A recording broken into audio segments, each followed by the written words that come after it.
linggong pag-ibig pulburo. Okay? Sarap yan. Nakaka-add. Hello mga kabibig! Welcome back sa ating bagong YouTube channel. Ito ang pinakamaingay ng YouTuber sa balat ng YouTube. Ako si Kabibig, maglabag-labag na daw with evidence. Ako po, nadamay na naman si VP Sara Duterte tungkol sa pulveron. Ano ba to? Itong lumang video ni VP Sara Duterte kung saan namigay siya ng pulveron sa mga bata. Nako, na misinterpret na naman ang mga kontra niya. Sabi daw, si VP Sara daw ang nagpakala tungkol sa pulveron video. Ano ba kayo? Wala na ba kayong ibang maisip pang kontra kay VP Sara Duterte? Nako, na-circulate ang video ngayon at talagang, anong tawag yun? Shinare na mga kontra ni VP Sara Duterte. Sabi dito, si VP Sara daw ang nagpakalat tungkol sa pulveron video. Alam nyo, itong pulveron video ni VP Sara Duterte, matagal na ito.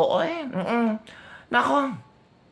Ito this was on November 21, 2023, exactly 10:48 a.m. at Esteban Abada Elementary School, Project 7 WC after Tarabasa Book Launch ng isang kaibigan na author ay si VP. Sa amin po, original yan. Kami ang saksi dyan. And that was a time na wala kaming alam sa pulveron issue na kumakalat po ngayon. Sabi ni Nancy Pascual. Yun si Nancy Pascual, nag-explain talaga. Ay, kasi sabi nila, ito si Sara Duterte daw ay mahilig na makiride on sa mga issue ngayon. Siya yung nagpasabog ng pulveron. Ito, mahimik kayo. Itong pagbibigay ni VP Sara Duterte ng pulveron sa mga bata is a show of kindness, generosity, and affection towards the children. Di ba nakita nyo na ang video? Hindi nyo pa nakita. Pinatrending ito sa mga kalaban. Bakit kaya lahat ng mga issue dapat isama si VP Sara Duterte? Wala nga siyang ginawa dyan. Binigyanan niya ang isang bata ng pulveron kasi gusto niya i-share ang kanyang snacks. Tapos, ginawa niyo na issue. Ay, tumahimik kayo. Oy, sometimes tahimik din kayo. Watch this video para alam mo kung ano totoo. Boys, magbibigay po kayo ng books niyo sa bawat space. Hindi po. Magpa-print pa kami, ma'am. Dito naman yun ba kayo? Ako, andito po. Ayan! Ayan. Sarap yung merienda ko. Sarap yan. Hindi sa'yo na yan lahat. Araw-araw. Monday, Tuesday, Wednesday, Sunday. Isang linggong pag-ibig pulburo. Okay? Sarap yan. Nakaka-add. Thank you po. Kainit lahat. Thank you po.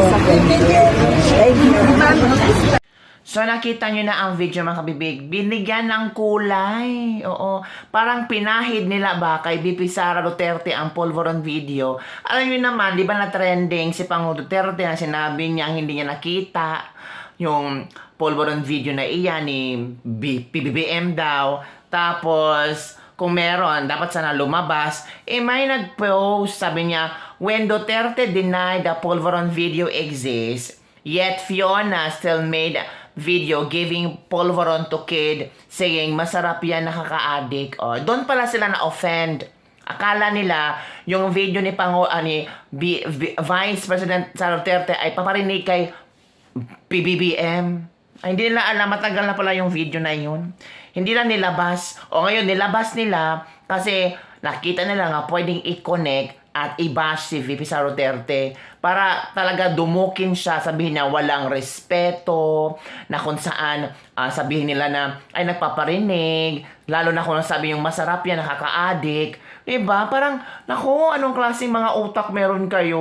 Uy, gano'n na ba kababaw ang pag-isip-isip nyo?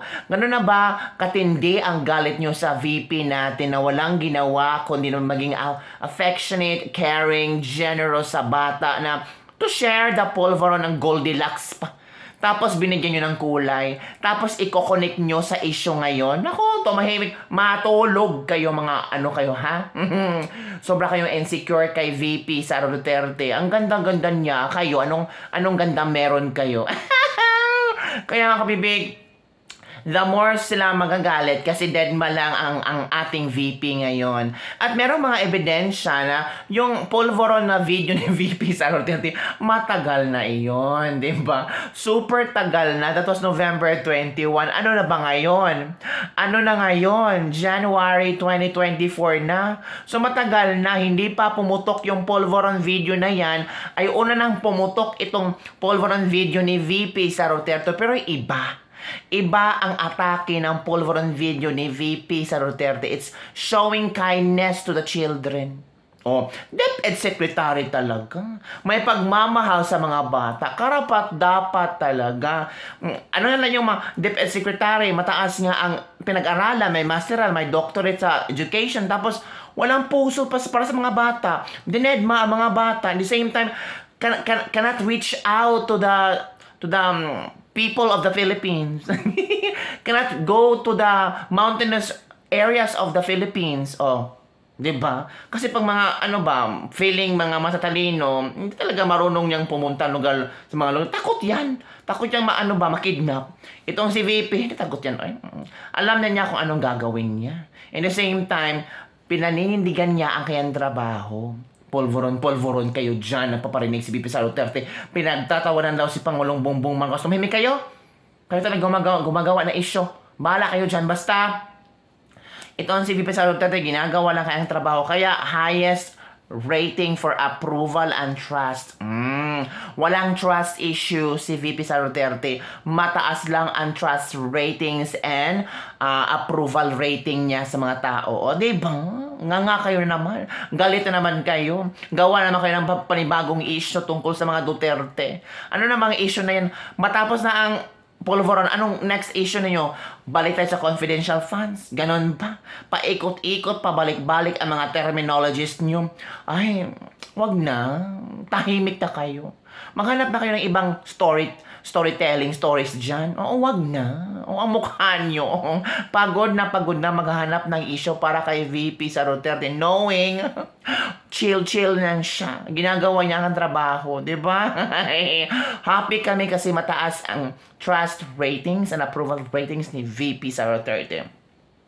Ang mainggit, matignaw. Ang mainggit, bahala kayo, makaigit mo. So yan lang po mga kaibigan ating latest live for today. I'm sure marami na namang galit dyan. Kulang tayo. Oo. Suportahan natin si VP Sara Duterte at ang gobyerno ni Pangulong Bongbong Marcos. Knowing ginagawa naman nilang lahat ang kanilang kayang gawin para sa gobyerno natin. Kung pulpul pa itong VP natin at ang ating presidente, wala sana magandang nangyari ngayon. Hinahina lang yung trabaho nila pero surely, slowly, but surely. Yan lang kabibig ha. Bye everyone. See you next time. Shout out sa lahat ng mga OFW dyan. Gising-gising na. Trabaho na. Back to work. Back to work na tayo ha. Ganun talaga ang buhay. Sakripisyo, balik trabaho, savings, tapos konting pasyal-pasyal. Bye everyone. See you next time.